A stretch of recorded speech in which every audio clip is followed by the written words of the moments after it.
Welcome friends, आज हम क्या करने वाले हैं। यूपीएससी एपीएफसी और यूपीएससी ईपीएफओ एनफोर्समेंट ऑफिसर और अकाउंट्स ऑफिसर एग्जाम में कीवर्ड है इंडस्ट्रियल रिलेशंस। उसके बारे में बात करने वाले हैं कि इस टॉपिक से रिलेटेड हमें क्या पढ़ना है। ठीक है। सो एपीएफसी में एक कीवर्ड है इंडस्ट्रियल रिलेशंस। ठीक है।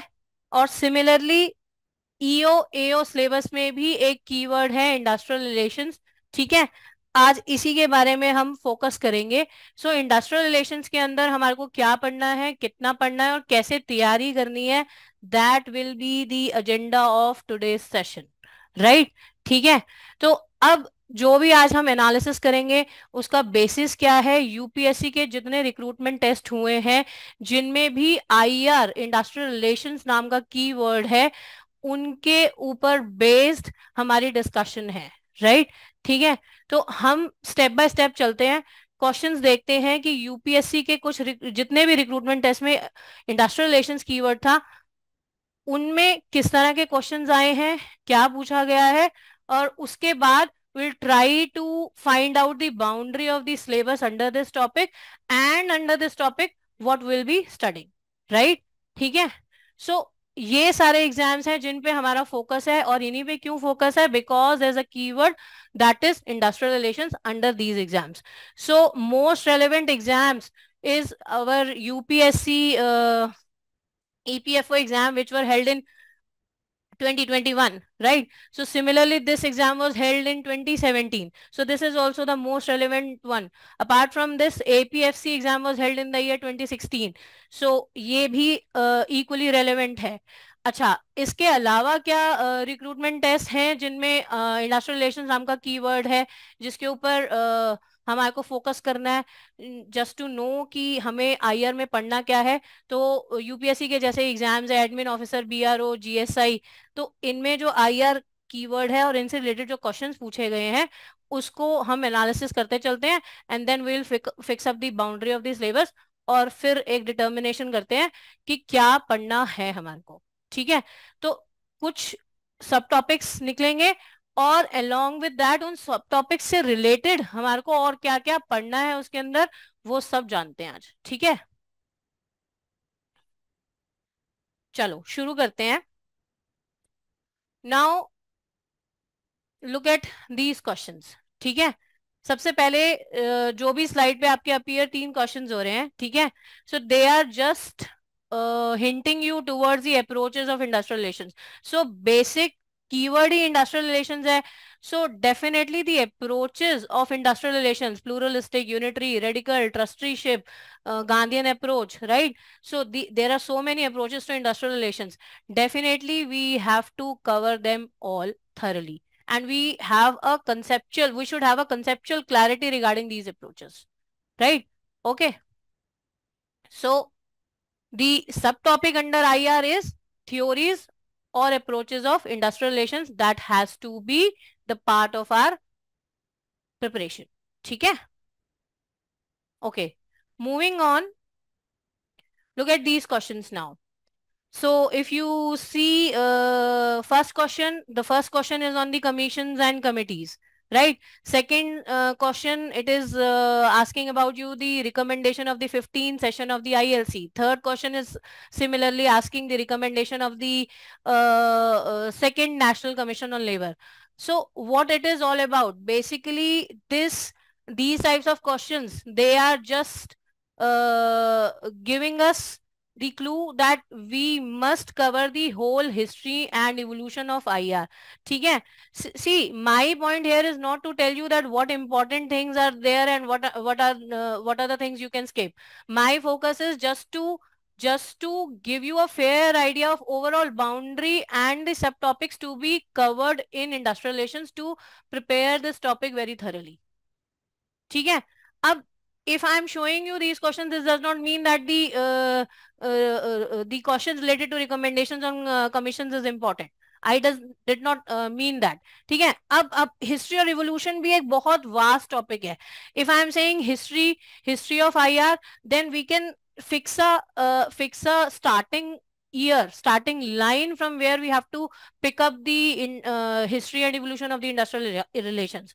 For example, we can start with the 1850, where when the first textile or jute mills were set up. Or we can also take the starting point from the evolution of the first Factories Act in the year 1881. ठीक है, so we can also start with when the first trade union was established.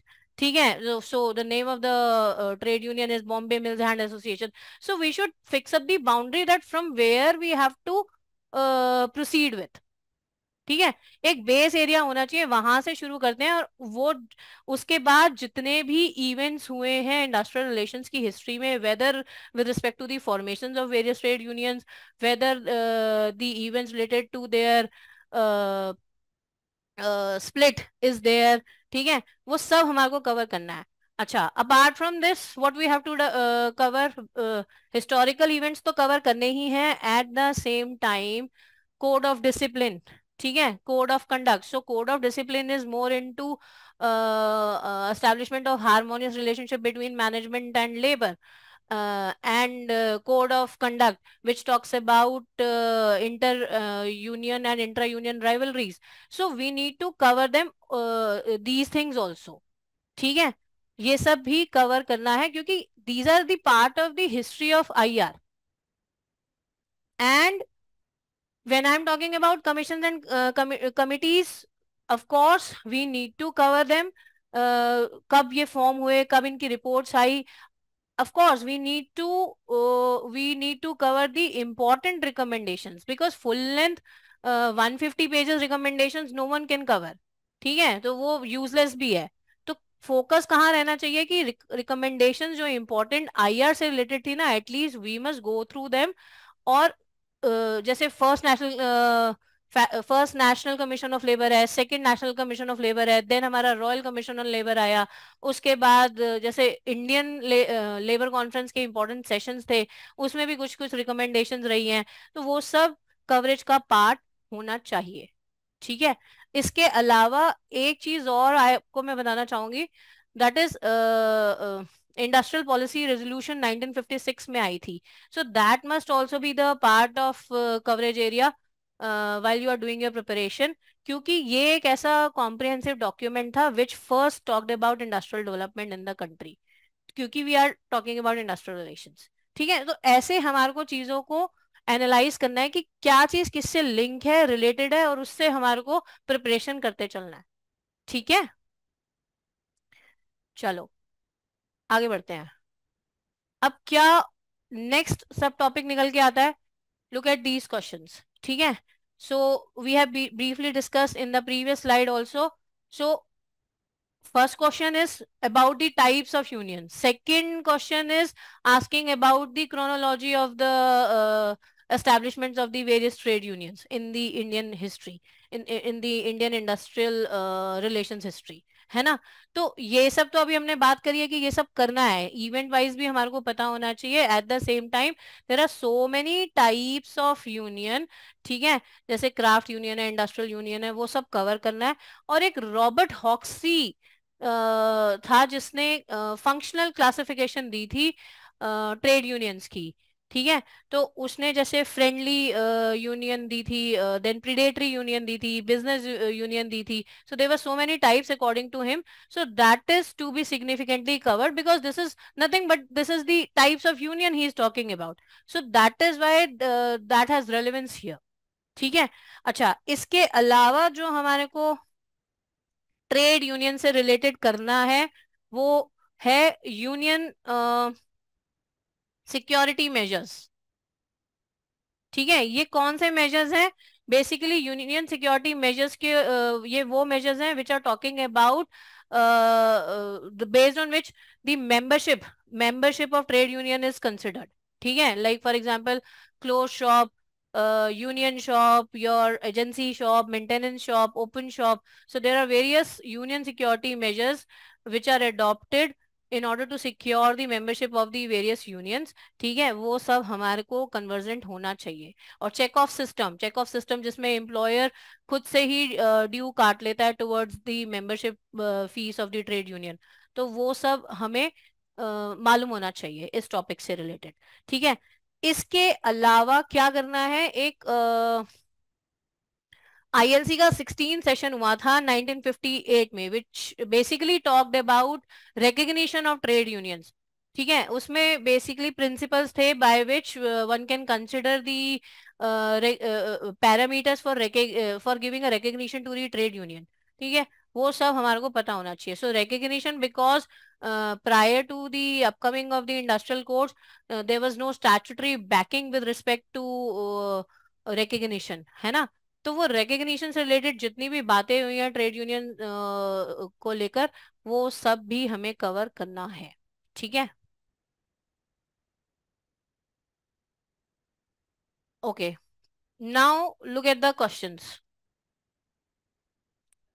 अब straight forward हमारे को ILO दिख रहा है तीनों questions में, इट मींस आर नेक्स्ट सब टॉपिक इज आईएलओ। अब आईएलओ में क्या क्या करना है, क्या कन्वेंशंस कर लेना बहुत है, या उसके अलावा कुछ करना है, या कन्वेंशंस भी करनी है तो कितनी कन्वेंशंस करनी है। There are approximately 150 conventions. Can we remember them all? No, it's not possible. So what is to be focused under this subtopic of IR? ILO से related, first of all we must be very much aware of its first, जो हमारा Philadelphia declaration हुआ था जिसमें ILO के principles को affirm किया गया था इन 1944। सो वो हमें पता ही होना चाहिए, ठीक है। Apart from this there are certain core conventions of ILO, out of those core conventions, so there are 8 core conventions basically. So out of those 8, only 6 has been ratified by India. So these things we must be having idea in our mind, ठीक है। उसके अलावा कुछ 47 to 48 question conventions हैं which have been ratified by India, तो वो सारी हमें गो थ्रू कर लेनी चाहिए। अब जब हम कन्वेंशंस कर रहे हैं तो क्या करना है हमारे को, we have to pay attention to the convention number as well as the corresponding nomenclature of the convention, do not forget this, ठीक है। तो both ways the question can be expected, okay. तो ये सब हमें आईएलओ से related cover करना है। अब चलते हैं आगे। अब लुक एट द क्वेश्चन जो कि रिफ्लेक्ट कर रहे हैं किस चीज पर, हमारा कौन सा टॉपिक रिफ्लेक्ट हो रहा है, WPIM, workers participation in management, ठीक है। अब आप देखो WPIM से रिलेटेड हमारे को क्या करना चाहिए। WPIM से there are tools of WPIM, joint councils, then we have works committee और shop councils, plant councils, board level participation. There are so many tools through which WPIM takes place in any industry. तो वो सब हमारे को मालूम होना चाहिए, इनके बेसिक डिस्टिंक्टिव पॉइंट्स क्या हैं आपस में, उन सब की क्लैरिटी होनी चाहिए, ठीक है। WPIM से एक रिलेटेड 1990 में एक बिल भी आया था, तो उसमें भी कुछ इंपॉर्टेंट जो रिकमेंडेशन थी WPIM को लेकर, वो सब भी पढ़ लो तो बहुत ही अच्छी बात है, ठीक है। On and off basis this has been covered in the exams, okay. अच्छा, आगे चलते हैं। WPIM से रिलेटेड और क्या करना चाहिए, जो गवर्नमेंट इनिशिएटिव्स हैं with respect to specifically public sector undertakings for WPIM, वो भी हमारे को पता होने चाहिए। If I am talking about government initiatives तो कौन कौन से हो सकते हैं, लाइक फॉर एग्जांपल एक जॉइंट कंसल्टेटिव मशीनरी सेटअप की गई थी by government of India. Similarly the concept of industrial democracy was also mooted up with respect to WPIM and PSUs, ठीक है। एम्प्लॉयर वेलफेयर फंड के कॉन्सेप्ट लेकर आई थी government of India. तो ये छोटी छोटी चीजें जो है WPIM में हमारे को कवर करनी है, ठीक है, कि किस तरह से WPIM इंडस्ट्री में सिक्योर किया जाता है, तो वो हमें पता होना चाहिए, ठीक है। आगे बढ़ते हैं। Okay, now look at this slide. अच्छा, अब आपको पता चल जाना चाहिए now basically we are on to dispute settlement mechanism. तो अब इसके अंदर कौन सा सब टॉपिक निकल के आता है, नेक्स्ट इंडस्ट्रियल रिलेशंस में dispute resolution and collective bargaining. ठीक है, अब इसमें हमें क्या क्या पता होना चाहिए।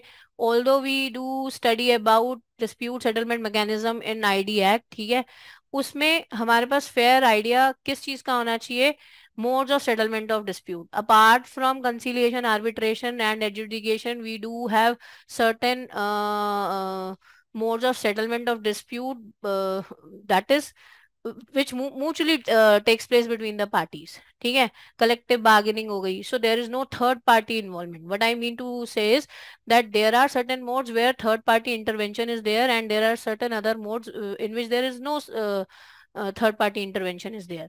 So we must have idea about these concepts कि कौन सा कॉन्सेप्ट किस चीज की बात कर रहा है। ठीक है, और उससे रिलेटेड आपने अगर कोई स्टैट्यूटरी जो लेजिस्लेशन है उसमें कुछ पढ़ा है तो वो सब भी हमारे को पता होना चाहिए। जैसे अवार्ड की डेफिनेशन पता होनी चाहिए। ठीक है, इंटरिम जो अवार्ड होता है वो क्या होता है, वो सब हमारे को पता होना चाहिए।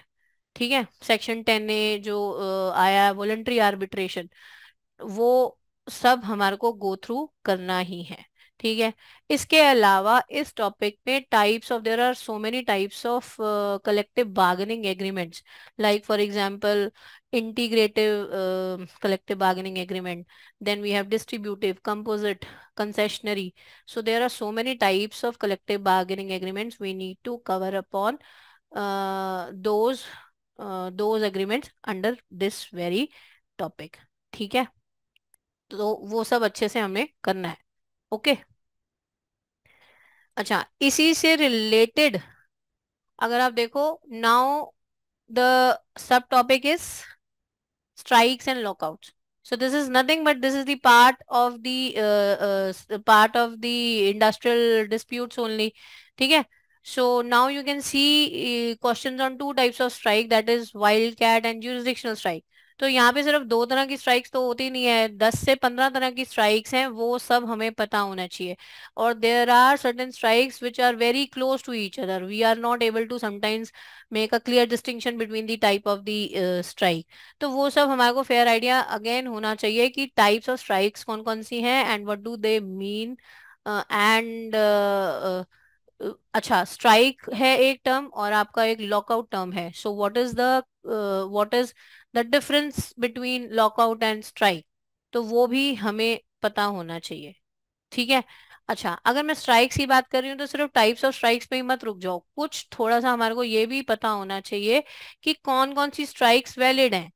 अब अगर मैं बात करूं, घेराव है, ठीक है, या गो स्लो एक टेक्टिक्स मानी जाती है, so which is quite undesirable, so which is kind of unfair trade practice on the part of the workers. तो वो सब हमारे को पता होना चाहिए कि स्ट्राइक को, कौन कौन सी स्ट्राइक्स को गलत माना गया है या वैलिड नहीं मानी जाती है स्ट्राइक्स। तो थोड़ा सा आगे बढ़ जाओ, सिर्फ टाइप्स पे ही मत रुक जाओ, जो स्ट्राइक से रिलेटेड जितना भी थोड़ा सा हमारे को कवरेज करना है वो करना ही है।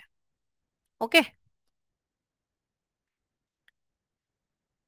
चलो आगे चलते हैं। अब जो क्वेश्चंस आपकी स्क्रीन पे हैं, basically they are referring to certain bodies और ऑर्गेनाइजेशंस। ठीक है, तो now the subtopic under IR is your governance structure. अब गवर्नेंस स्ट्रक्चर से क्या मतलब है, बेसिकली अगर हम आई इंडस्ट्रियल रिलेशंस में देखें, there are types of tripartite bodies, bipartite bodies, then if we go at the ministry level, so Ministry of Labor and Employment, we do have certain attached office, subordinate offices, like for example, office of CLC, then we do have office of DGFSALI और DGMS। तो ये सब के बारे में इनका functional role हमारे को सब पता होना चाहिए। ठीक है, कौन कौन से अटैच्ड ऑफिस हैं, कौन से सबऑर्डिनेट ऑफिसेस हैं, वो सब हमें पता होना चाहिए। अच्छा, इसके अलावा we do have certain autonomous bodies working with the ministry.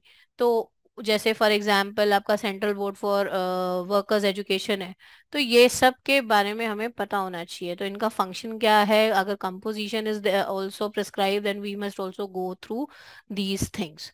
अच्छा, इसके अलावा जैसे वेज बोर्ड है ना, वेज बोर्ड है, स्टैंडिंग लेबर कमेटी है, ये सारी हमारे को कवरेज करनी है गवर्नेंस स्ट्रक्चर के अंदर ही। ये तो हो गई हमारी स्टैट्यूटरी बॉडीज या फिर कुछ ऑर्गेनाइजेशंस हो गई, ठीक है। अब कुछ ऑर्गेनाइजेशंस एम्प्लॉयर्स की भी होती हैं, तो वो हमारे को पढ़नी है। Like for example, it is written in front of you, all India organisation of employers, then council of Indian employers. तो एम्प्लॉयर्स की ऑर्गेनाइजेशंस कब कब बनी हैं, ये सब हमारे को पता होना चाहिए। क्या बेसिक बेसिक फंक्शंस इनके हमें पता होना चाहिए, बहुत ज्यादा इन डेप्थ जाने की जरूरत नहीं है। तो बेसिक इंफॉर्मेशन जो है we must be having in our mind with respect to these employers organisations. ठीक है।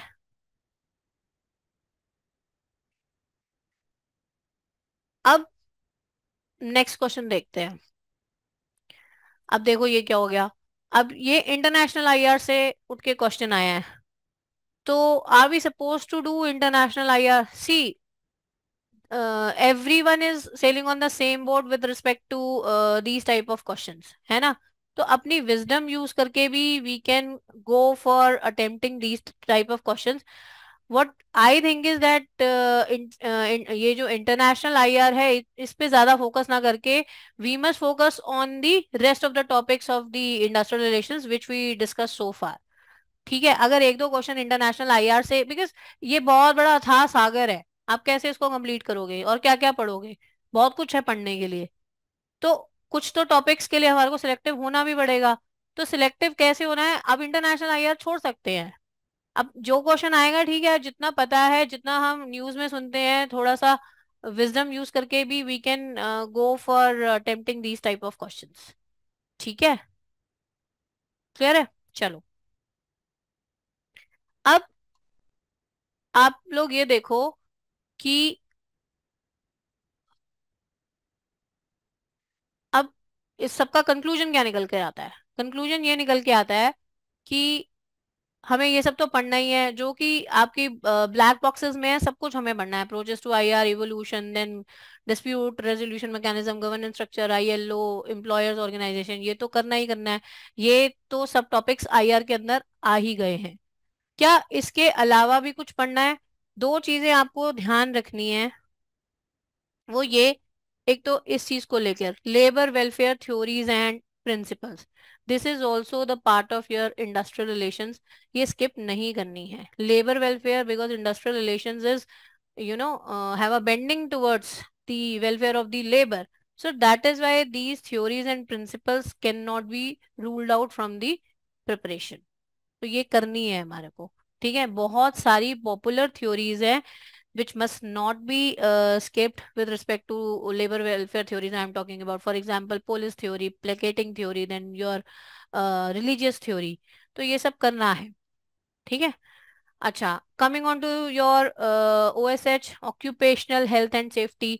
अब ये क्या चीज है, क्या इसको कवर करना है और इसमें क्या कवर कर सकते हैं। ऑक्यूपेशनल हेल्थ एंड सेफ्टी बहुत ही एक वाइडर टर्म है। इसको देखो क्या है, इसमें आता क्या है, because we are talking about industrial relation, so इसमें क्या कवर होगा, इंडस्ट्रियल एक्सीडेंट्स, ठीक है, उनके कॉजेज, उससे रिलेटेड कुछ डायरेक्ट कॉस्ट होती हैं, इनडायरेक्ट कॉस्ट होती हैं, कुछ हिडन कॉस्ट होती हैं। तो वो सब भी हमारे को जानना चाहिए कि क्या कॉस्ट होती है whenever there is a industrial accident. तो कॉजेस कॉस्ट हो गई, और कुछ ऑक्यूपेशनल डिसीजेज होती हैं, कुछ नोटिफाइएबल डिसीजेज होती हैं as they are given in your factories act and employees compensation act. So we must be having fair idea कि कौन कौन सी डिसीजेज के बारे में कहाँ बात की गई है, और उनका कॉज क्या है, कौन सी इंडस्ट्री से जुड़ी हुई है, कौन से ऑक्यूपेशन से वो जुड़ी हुई है। ठीक है। अच्छा, इसमें और क्या करना है हमारे को कि गवर्नमेंट ऑफ इंडिया नाउअडेज क्या कर रही है विद रिस्पेक्ट टू ओएसएच। एक कोड तो ले ही आए हैं हम, ठीक है, 2020 का ओएसएच कोड तो हमारे पास है ही है। तो उसको गो थ्रू करने की जरूरत नहीं है, लेकिन उसके अलावा गवर्नमेंट करेंटली ओएसएच से रिलेटेड कौन कौन सी स्कीम्स लेकर आई हुई है, तो वो अगर हम पढ़ ले तो उससे बढ़िया तो कुछ हो ही नहीं सकता। ठीक है। अच्छा, अब ये जो व्हाइट बॉक्स की क्या कहानी है वो भी जान लेते हैं। ऐसा है, आईआर में ये जो ब्लैक बॉक्सेस है वो तो कवरेज करनी ही करनी है। अब ये जो व्हाइट बॉक्सेस में इकोनॉमिक्स ऑफ लेबर मार्केट, देखो क्योंकि इंडस्ट्रियल रिलेशंस है, तो industrial relations we are more concern towards labour labour labour, ठीक है। तो लेबर लेबर मार्केट क्या है? Labour market is basically referring to the topics of demand and supply of labour, ठीक है। उससे इंडिफरेंस कर्व भी होता है, इकोनॉमिक्स का ही पार्ट है। तो जितनी प्योर इकोनॉमिक्स है with respect to labour market, वो सब टर्मिनोलॉजीज हमारी नॉलेज में होनी चाहिए, क्योंकि ये आईआर का ही पार्ट है, ठीक है। Again IR has inclination towards labour, and labour is associated, और wage is, the term wage is associated with your labour only. तो वेज थ्योरीज तो करनी बनती हैं, ठीक है, इसको स्किप नहीं करना चाहिए। So popular theories of wages are there, जैसे सब्सिस्टेंस थ्योरी है, वेज फंड थ्योरी है, कितनी पॉपुलर थ्योरीज है। तो अगर ये नहीं करके जाएंगे तो फिर क्या करके जाएंगे? तो करना है ये हमारे को, ठीक है। अच्छा, अगर मैं थर्ड वाइट बॉक्स की बात करूं, लेबर मार्केट इन इंडिया। अब लेबर मार्केट इन इंडिया में ऐसा है, ये कैसे डिफरेंट है इकोनॉमिक्स ऑफ लेबर मार्केट से?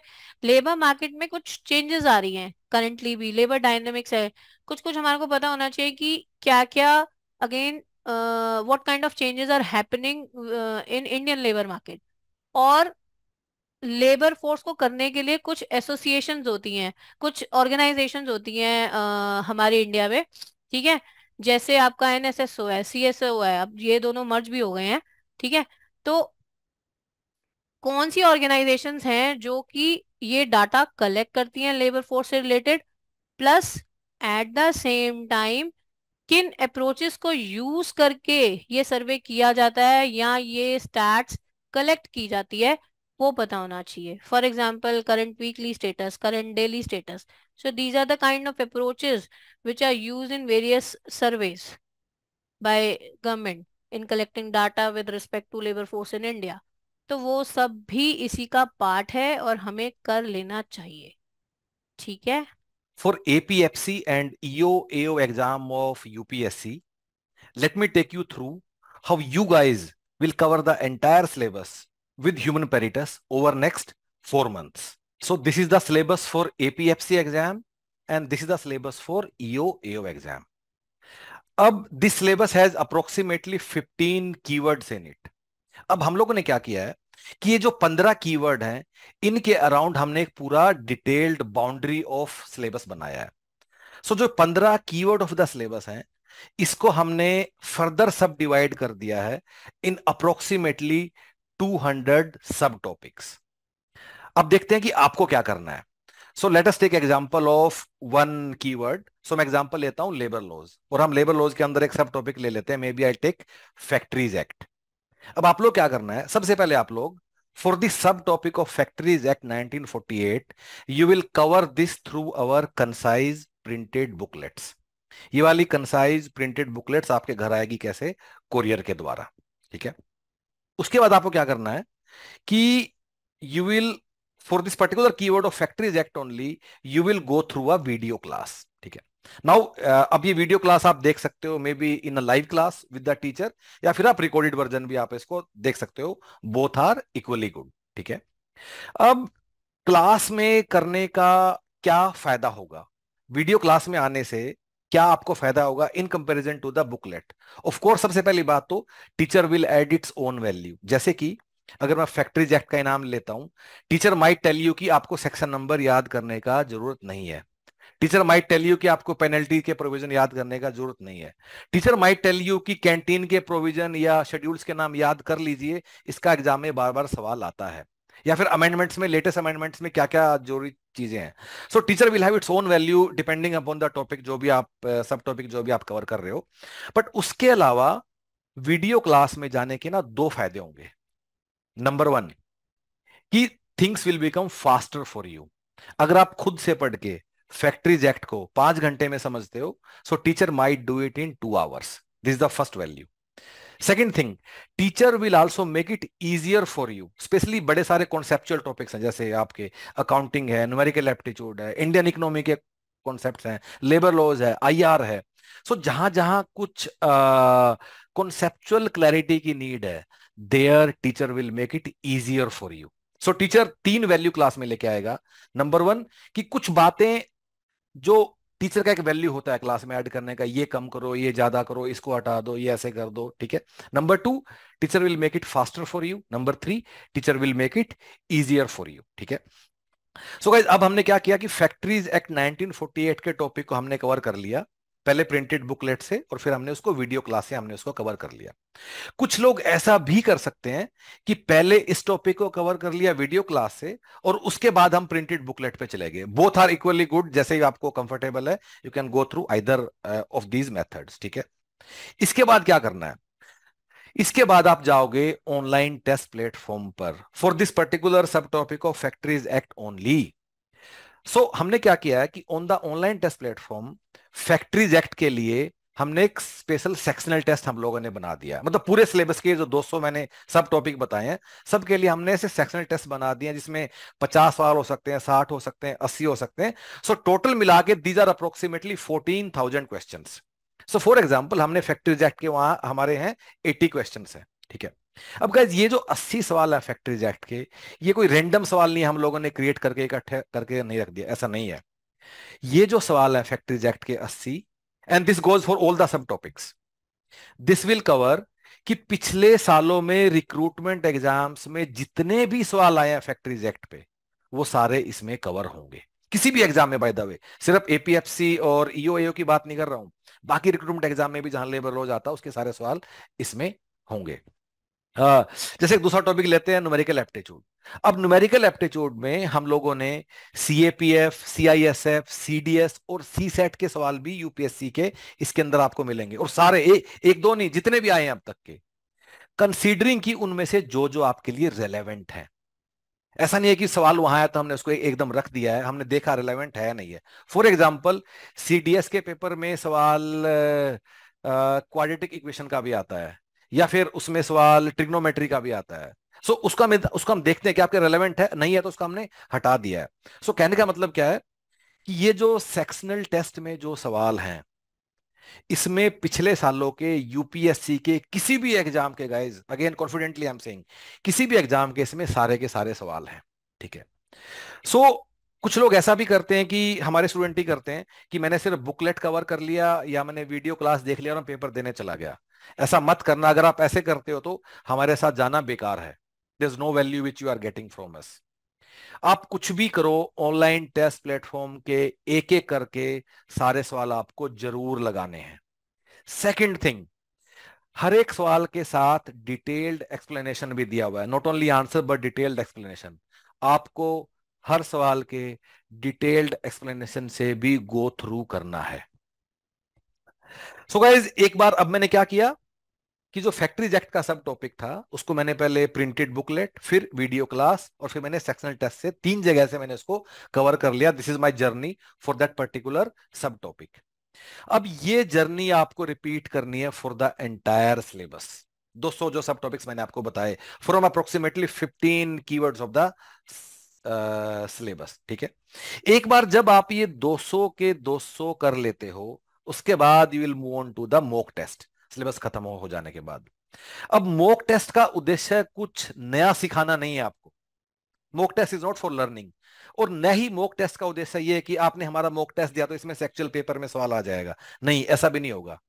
मॉक टेस्ट का एक छोटा सा लिमिटेड पर्पज है कि एग्जाम वाले दिन के लिए हम टाइम मैनेजमेंट, स्ट्रेस मैनेजमेंट, ये सब चीजें हम अच्छे से समझ जाएं, सीखा पहले चुके हो। मॉक टेस्ट का उद्देश्य, हम लोग आपको 5 मॉक टेस्ट देंगे, लेकिन हमारा ऐसा मानना है अगर आप 2-3 भी कर लोगे उतना ही काफी है, ये हाइजीन फैक्टर सीखने के लिए कि कैसे मुझे अपने आप को हैंडल करना है, कैसे टाइम मैनेजमेंट करना है, क्या पहले करना है, क्या बाद में करना है, या मेरा परफॉर्मेंस कैसा रहा, मोटा मोटा आप ये देखने के लिए ज्यादा मॉक टेस्ट आपको देने की जरूरत नहीं है। अगर ज्यादा टाइम अपने पास है, go through these 3 components, there you will get the more value than writing the mock test, ठीक है। So guys, इसके अलावा आपने 4 चीजें की। Number 1, printed booklet, then video class, then sectional test on the online test platform, और finally आपने mock test लिखे। इसके अलावा आपको कोई दूसरा बुक नहीं छूना है, आपको कोई दूसरा पेपर, दूसरा टेस्ट सीरीज, पिछला पीवाईक्यू, कुछ भी नहीं छूना है, नथिंग एल्स। और हम काफी कॉन्फिडेंटली ये वाली बात बोल रहे हैं। अगर आपने एक बार हमारा सारा सिलेबस खत्म कर लिया है, तब भी आपको इसी को 2 बार 3 बार 4 बार रिपीट करना है, कुछ और नहीं करना है। वी टेक दैट रिस्पॉन्सिबिलिटी के एग्जाम में सवाल आएंगे, हम पिछले इतने सालों से करते आ रहे हैं, डोंट वरी, अब डोंट वरी अबाउट दैट, ठीक है। अनदर थिंग, इस सारे कोर्स में करंट अफेयर्स भी इंक्लूडेड है, और जैसा यूपीएससी के रिक्रूटमेंट एग्जाम्स में करंट अफेयर का रिक्वायरमेंट है, which is very different from civil services by the way, उसी अप्रोच से हम लोगों ने करंट अफेयर ये बनाया है। तो आपको करंट अफेयर के लिए भी कुछ अखबार या कुछ और चीजें आपको पढ़ने की जरूरत नहीं है, ऑल दो विल एडवाइज यू कि आप न्यूज़पेपर वगैरह पढ़ो, बिकॉज कल को आपको इंटरव्यू भी देना है, सो आपको अपना एक ब्रॉड थिंकिंग भी डेवलप करना है अपने इश्यूज को लेकर, करंट अफेयर को लेकर, that will help you. But from written point of view, but from written point of view आपको current affair is also our responsibility, आपको उसका परवाह करने का नीड नहीं है। So let me now tell you कि आप लोगों को करना क्या है। So go on the website of Human Paetus, go to this link APFC and EO exam, ठीक है। एक बार आप जब इस पेज पे आओगे, सबसे पहली बात, आप इस पेज को पहली लाइन से आखिरी लाइन तक आप इसको अच्छे से पढ़ लीजिए, इंक्लूडिंग FAQs, कुछ भी मत छोड़िए। So go through everything before enrolling with us. Another thing, go through some of the sample booklets to understand कि हम लोगों ने कैसे पूरा कंटेंट बनाया है। So go through some of the sample booklets. इसके अलावा आपको एक चीज और भी करनी है, also go through some of the classes which are given over here. Look at this section, assess the quality of teaching in classes. So इसमें से हमने डिफरेंट डिफरेंट टॉपिक्स का, जैसे लेबर लॉज का, development issues, numerical aptitude, computer knowledge, इनका हमने एक एक करके कुछ क्लास डाल दिया है। तो इसमें से एक दो क्लास आप चला के भी देख लीजिए कि हम लोग कैसे आपको क्लास में पढ़ाते हैं, and whether you are liking it or not, ठीक है। So once you have done that and if you feel you are confident with us, आपको वेबसाइट से जाना है and you can pay online and you can enrol with us, ठीक है। If you have any doubt, if you have any doubt, you want to discuss anything, there is a link given in the description below. Click on that link. That link will connect you directly with our team via WhatsApp chat. उस पर आप click कीजिए, get connected and do let us know whatever you feel like. All the best guys.